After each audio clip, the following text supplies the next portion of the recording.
pasok tayo sa loob. Makita nyo yung update dito sa loob ng baboyan. So, manood na naman tayo.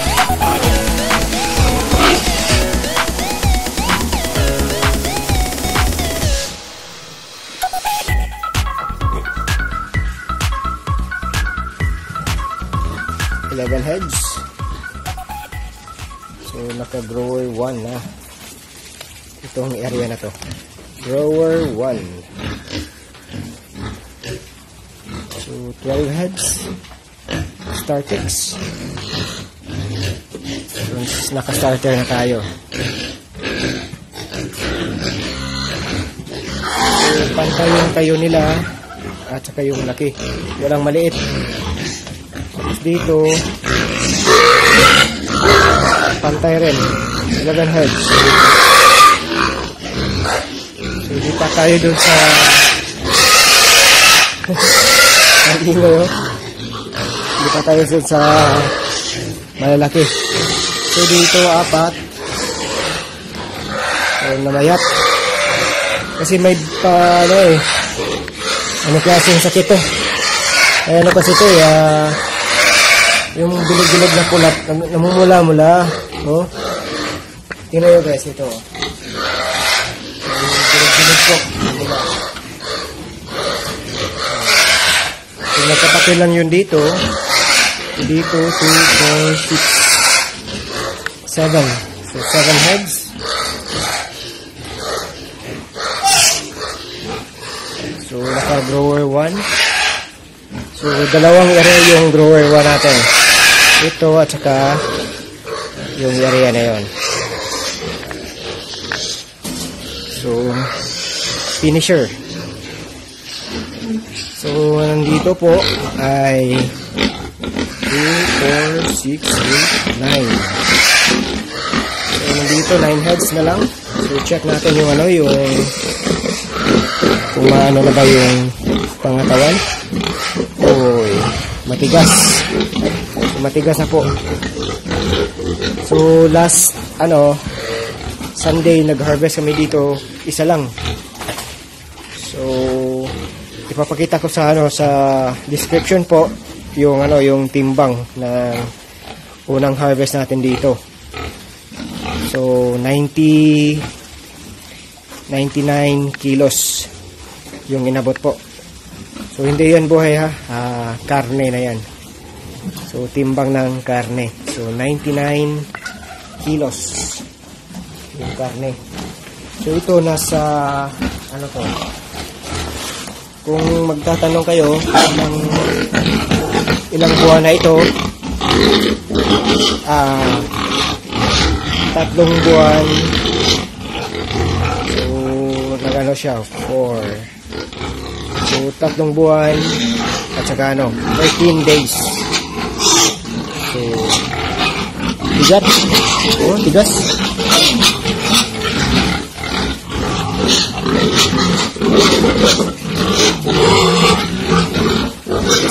So, dito 9 heads. So, dito naman yung naarawan po. Init. So, nandito 11 heads. So, nakakuha pala tayo ng dito, inahin. So, check natin dito yung So, mamaya ipapakita ko yung yung nandito galing, yung inahin. So, dumalaga. So, yung area na yan. Tigas na po, Yan po, pag mag-check ako, so, pindutin ko lang yung likod para natin yung katawan kung matigas na ba. Oh, laki So, pindutin natin. Oh, tigas na. So, nandito 11 heads.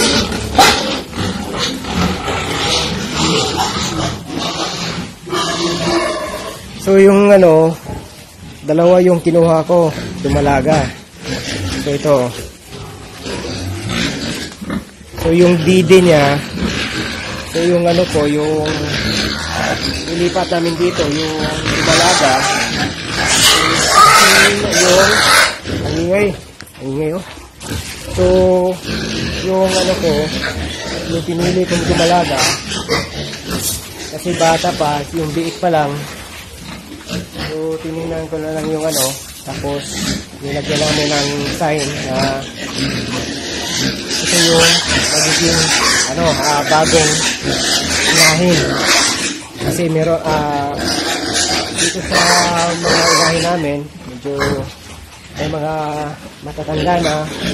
So, mahigit na pong ano, mag-5 beses na pong anak. So, kailangan na natin ano, magpalit ng bago.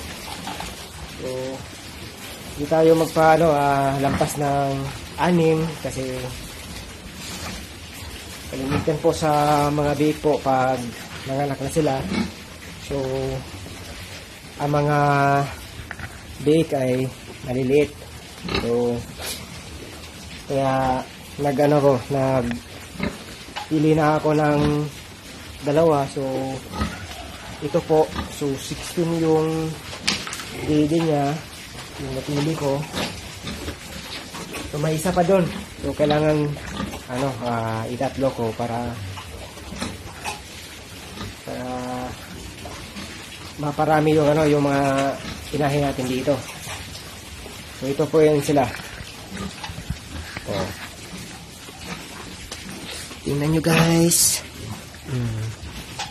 So, yung dede niya, yan guys, oh. Sa unahan pa lang, 2, 4, 6, 8. Oh. Okay, so, klaro. 2, 4, 6, 8. Oh. Sa kabila naman, 8. So, 16 yung dede. Dapat yung layo, magkapantay yung layo para pag dumide yung yung mga biik, hindi sila mag-agawan.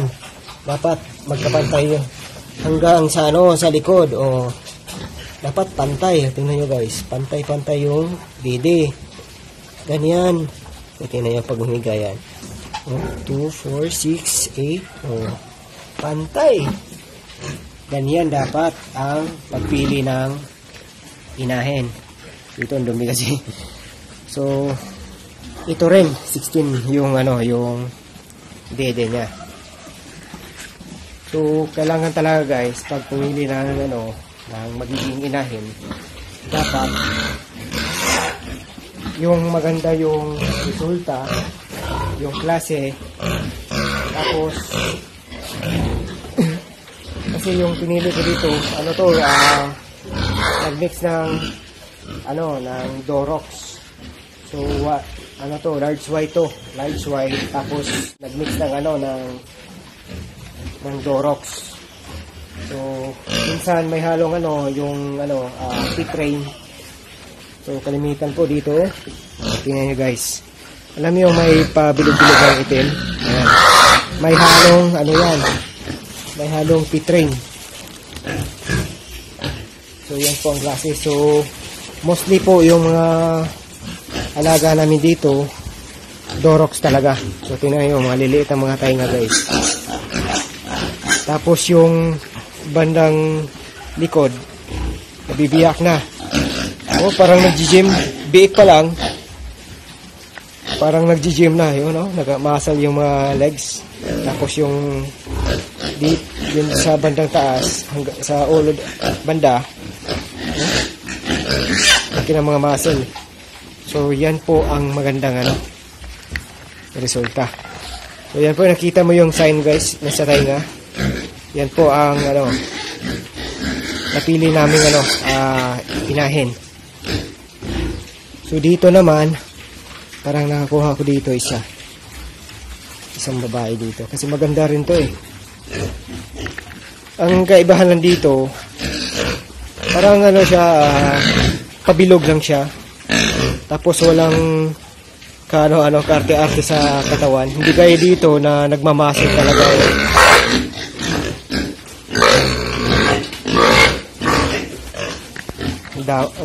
talaga sa kain. Mahilig sila sa So, ganyan ako Nagpa-snack lang. Tapos dito, ang ingay kasi oh. Ganyan talaga pag kumpleto po ng ng vaccine. Naka-vitamins at saka porga. So napakadamo talaga sa kain. So balik tayo dito. Pag pumili ako ng pala guys, ng magiging inahin. So tingnan nyo. Magkaano lang yung magkapantay yung layo tapos yung ng dede. Dapat marami. 16 tapos ganyan kalayo yung para hindi magdikit-dikit yung mga biik. Tapos yung resulta maramihan yung anak. Tapos yung yung ari nila dapat nakatumba. Hindi nakaganon sa taas. Tawag ito nakaganyan. Hindi nakaganyan. Kasi kalimitan po nahirapan po na mga anak yung mga ito, lalo na pag dumalaga. Dapat ito sigurado palaki ng palaki ito. Tapos pahiga siya pag ganon, palaylay. So yung isa muntik na. So pero malaki din siya.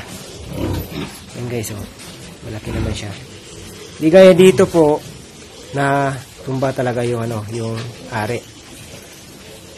Para mabilis yung yung labasan ng mga biik. Lalo na pag dumalaga, ang hirap pa talaga. So ang daming patay pag maliit yung ari. So tingnan nyo guys, yung malapit naming mga anak po. Oh. Malaki na ng ari. So, ganyan. Tapos, ang laki ng tiyan, So, nagawa pala kami ng ng kulungan dito sa panakan niya. So, nandiyan sa taas. So, kasi akala namin na dalawa lang yung yung expected date ng dalawang inahin. Akala namin dalawa lang yung mga anak ngayon. So, yun pala. So, tatlo sunod-sunod. So, nag-desisyon namin na gawa kami ng extra kulungan. Kasi sa area namin, maliit lang kasi yung lagayan namin dito. So, puro dikit-dikit. So, grabe talaga. So, kailangan ng nagawa ng isang kulungan. So, ayun po guys.